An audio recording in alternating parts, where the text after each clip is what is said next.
Olá, irmãos, a paz do Senhor Jesus. Amados, hoje é dia 6 de novembro de 2017. Irmãos, vocês me desculpem por ter demorado para colocar o vídeo, mas o meu computador estava com a tela quebrada, então eu fiquei uns dias aí sem computador. Mas eu tô com a palavra que o Senhor pediu para eu falar.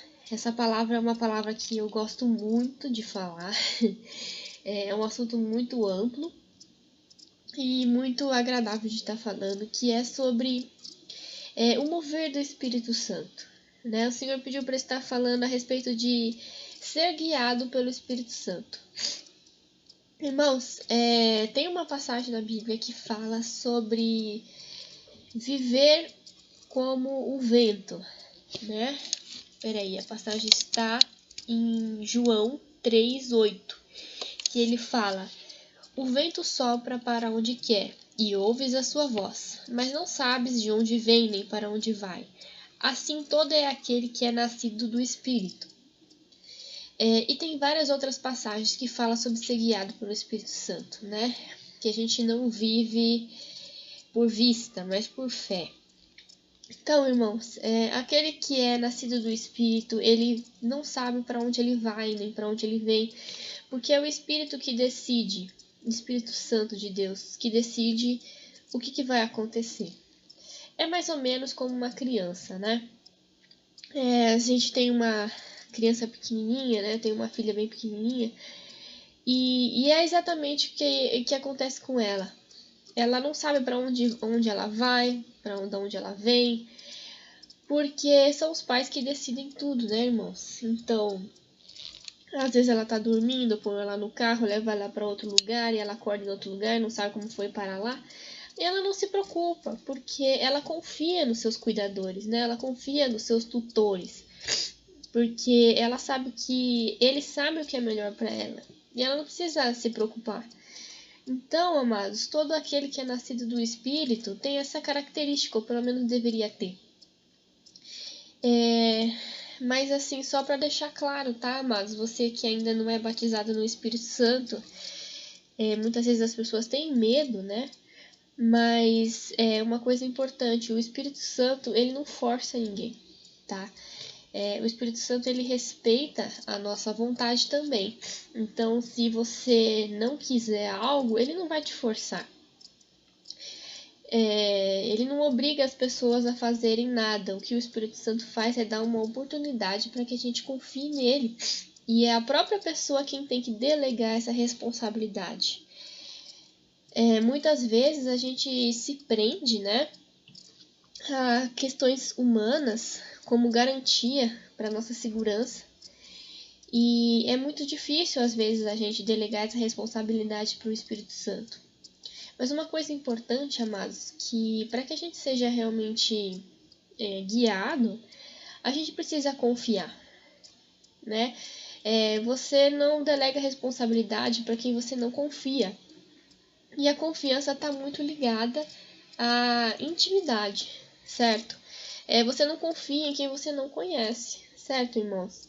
É muito simples, né? É uma matemática simples.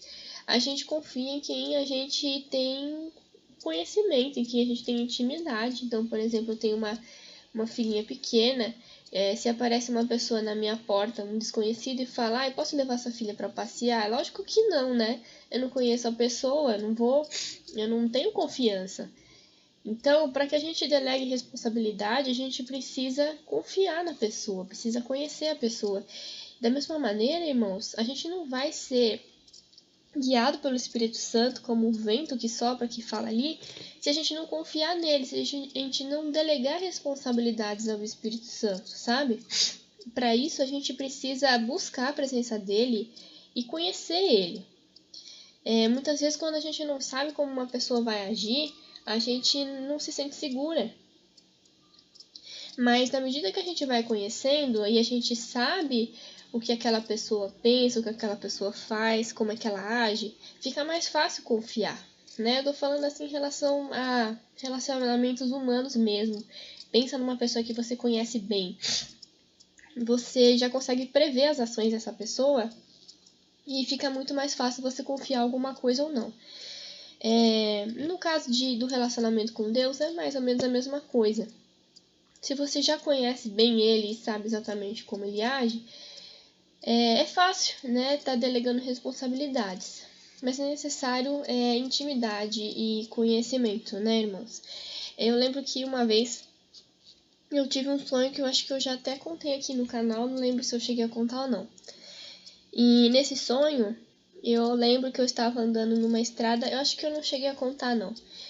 Numa estrada de asfalto, dentro de um carro, com minha família e o meu pai estava dirigindo. Mas aqui só para lembrar os irmãos, na maioria dos sonhos, quando o meu pai aparece, é a figura de Deus, tá? É uma figura, né, irmãos? O jeito de Deus mostrar que ele é meu pai. E lá pelas tantas, o meu pai, ele faz uma coisa inesperada. Ele pega e coloca... Tinha um rio passando ali do lado da estrada. E ele joga o carro dentro do rio. E o carro começou a ser levado pelo rio. E aí o carro começou a afundar na água, né? E eu comecei a orar, né? Pedindo para que Deus sustentasse o nosso carro ali, para que ele não afundasse. E ele foi sendo levado pelas águas do rio, né? E eu fiquei satisfeita por ter conseguido ter a fé necessária ali para poder manter, para que a gente não se afogasse. Porém, quando eu olhei para frente, eu percebi assim que meu pai não tinha intenção nenhuma de sair daquele rio. Ele pretendia usar o rio como uma estrada, sabe? E eu fiquei desesperada, porque eu pensei, tem que ter muita fé para poder manter isso. Mas uma coisa que o Senhor me revelou, né? O sonho acabou, mas o Senhor me revelou a interpretação. O rio simboliza ser guiado pelo Espírito Santo, viver pela fé. Porque o rio, ele leva a gente sem a gente ter o controle, né? Ou pelo menos se você permite, né? Se você se lança nele, né? Então, ser jogado no rio, se jogar no rio, é ser guiado pelo Espírito Santo, né? Se deixar ser levado. E é isso que o Senhor quer de nós, né, irmãos? Ele quer que a gente permita que Ele nos guie. Como uma criança que não sabe para onde vai, né? Como o vento, né, irmãos? Porque o Senhor sempre sabe o que é melhor. Ele sempre sabe o que é melhor pra gente. Mas muitas vezes a gente tem medo. A gente tem medo do desconhecido, né, irmãos? Porque a gente não sabe o que vem pela frente. Mas a gente tem que confiar no nosso Senhor. Porque a criança mesmo, ela não sabe o dia de amanhã, ela não sabe o que vai acontecer daqui a 5 minutos, para onde os pais dela irão levá-los. Mas ela confia. E é assim que a gente tem que viver pelo Espírito Santo. Irmãos, nós podemos viver pela fé em muitas áreas da nossa vida, né? Podemos ser guiados pelo Espírito Santo na parte do nosso sustento, nas necessidades, né, materiais que a gente tem.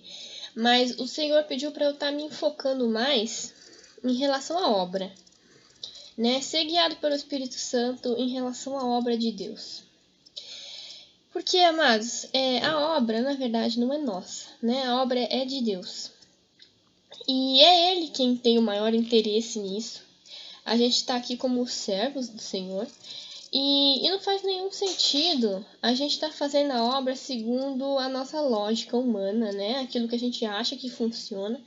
Porque a gente não tem como prever o futuro, a gente não tem como ler a mente das pessoas para saber o que elas precisam ouvir, o tipo de trabalho que precisa ser feito. É o Espírito Santo quem sabe. E se a gente não tiver ele como uma ferramenta, né, ou como um tutor que está ali nos ensinando, não faz nenhum sentido, né? Acaba sendo uma perda de tempo, né? Que a gente gasta muita energia, né, irmãos, fazendo uma porção de coisas que às vezes não tem nenhum proveito, porque não consultamos o Senhor antes de fazer. Eu percebo que muitas igrejas engessam o Espírito Santo, né? Criando regras e roteiros de como que as coisas têm que ser. e não consulta o Senhor sobre aquilo, sabe, irmãos? Eu lembro que um dia desses eu tive um sonho que me abalou demais, sabe? Porque ele é meio que um resumo dos meus sentimentos e eu acredito que outros irmãos também tenham esse mesmo sentimento. Eu sonhei que eu entrava na igreja, a igreja que eu frequento, mas assim, muitas vezes, irmãos, a igreja dos meus sonhos não é exatamente uma denominação ou um prédio específico, sabe? Assim, um ajuntamento que eu quero dizer específico. Às vezes é meio genérico, assim. E eu entrava ali e tava passando, no fundo da igreja tinha um telão e tava passando um vídeo que mostrava um grande avivamento que teve nos anos 70, eu acho, se eu não me engano. Em que houve uma grande manifestação do Espírito Santo, uma coisa assim tremenda, sabe, irmãos? E tava num momento assim de louvor, em que as pessoas estavam adorando e dava a impressão de que era uma extensão assim da igreja, né? Como se a gente estivesse mesmo ali naquele momento, naquela época. E foi uma coisa maravilhosa, sabe, irmãos? Eu ajoelhei no chão e eu comecei a adorar o Senhor e comecei a me derramar e a chorar muito na presença do Senhor. E aí, irmãos, eu comecei a sentir o meu corpo muito leve e eu percebi que eu estava tendo ali o início de um arrebatamento de sentidos, né? Como falam, nunca aconteceu comigo, já aconteceu algumas experiências assim de quase, né? Mas eu nunca fui arrebatada literalmente. Tem algumas pessoas que têm experiências incríveis com isso, é um desejo meu de algum dia viver isso. E naquele sonho eu comecei a ter essa experiência, né? Eu comecei a subir. Não era arrebatamento, tipo arrebatamento da igreja, era arrebatamento de sentidos mesmo, uma experiência com o Senhor. Eu comecei a subir e eu via o teto se abrindo. E quando eu estava ali no meio daquele processo, de repente, as luzes se acenderam, né? O telão desligou e eu meio que caí sentada no chão assim. Olhei em volta para ver o que estava acontecendo e o pastor apareceu e falou assim: acabou, irmãos, vamos todo mundo para casa, o culto acabou. Começou a se despedir de todo mundo, as pessoas se levantaram, cataram as suas coisas e começaram a ir embora. E eu fiquei desesperada. Eu falei, mas como assim? Como assim? Não pode parar o mover do Senhor, né? O mover do Espírito não pode parar. E ninguém me dava nenhuma importância, né? Algumas pessoas falavam, chega, Thalita, tá na hora de ir para casa, você tem obrigações, você tem trabalho amanhã. E eu falava, mas como assim, gente? O Senhor está voltando, estamos nos últimos dias, a prioridade não é essa. Né? O trabalho, essas coisas do dia a dia não são importantes nesse momento. O Espírito Santo ele tem a prioridade. E eu fiquei desesperada, irmãos. Eu comecei a chorar muito. Aí eu comecei a me jogar no chão, fazer tipo um chilique igual criança, né? Mas eu senti ali no sonho que o Espírito Santo estava muito triste. Ele tinha ficado muito chateado com o que tinha acontecido também, assim, juntamente comigo.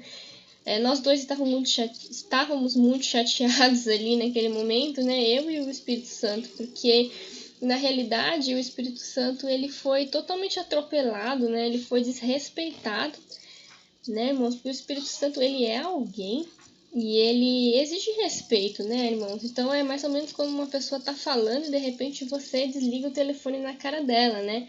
Então foi essa sensação que eu tive ali naquele momento, né? Eu senti o que o Espírito Santo sentiu.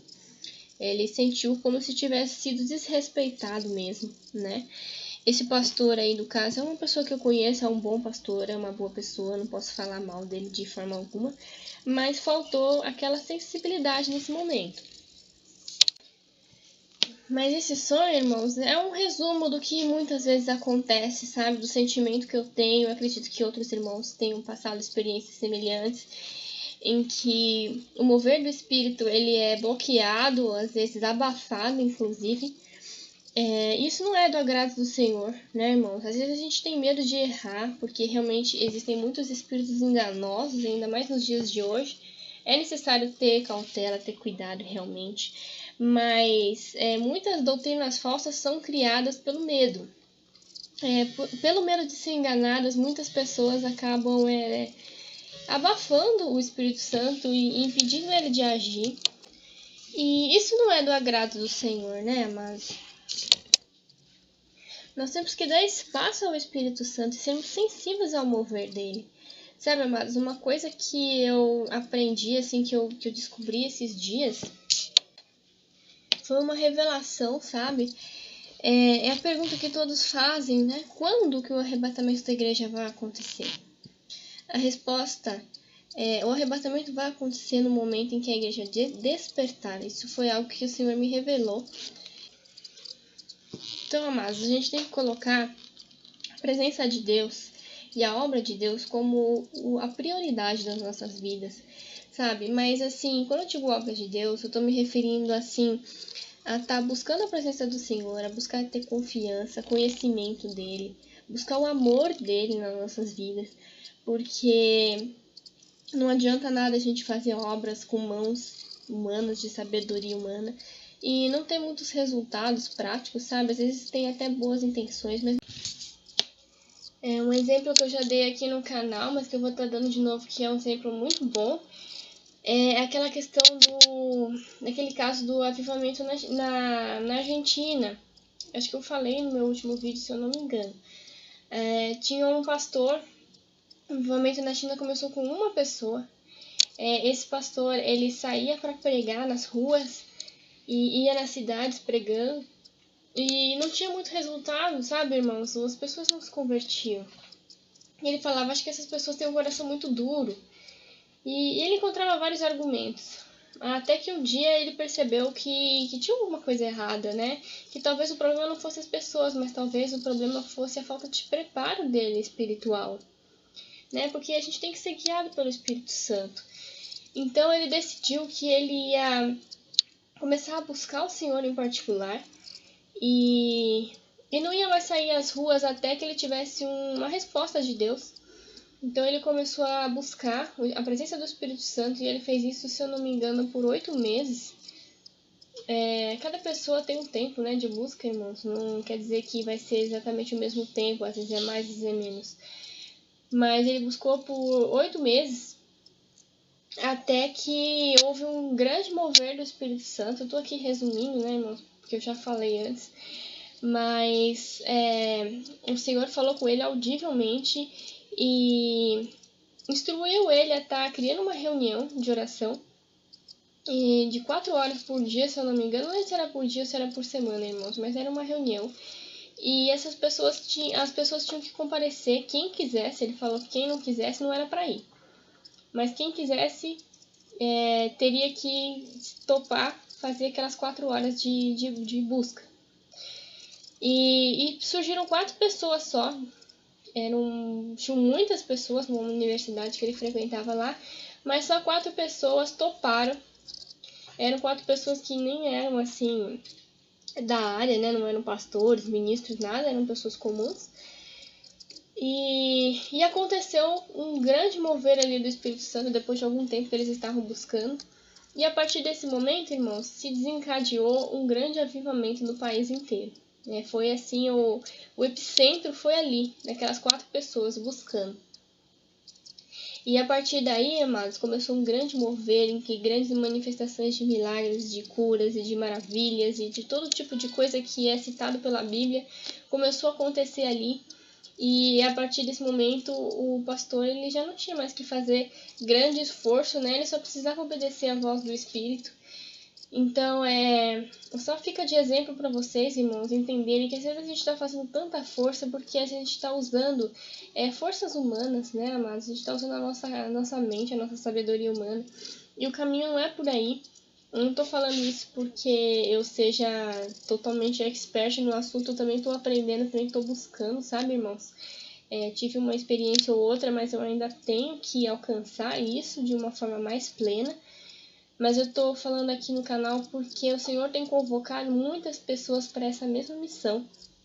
De começar a buscar a presença do Senhor, de começar a buscar algo mais, para que a obra possa ser praticada de uma forma mais ampla, mais eficiente, sabe, irmãos? que não seja com as nossas palavras, né, mas com o mover e o poder do Espírito. Então é isso, amados, essa palavra que eu tinha para passar para vocês.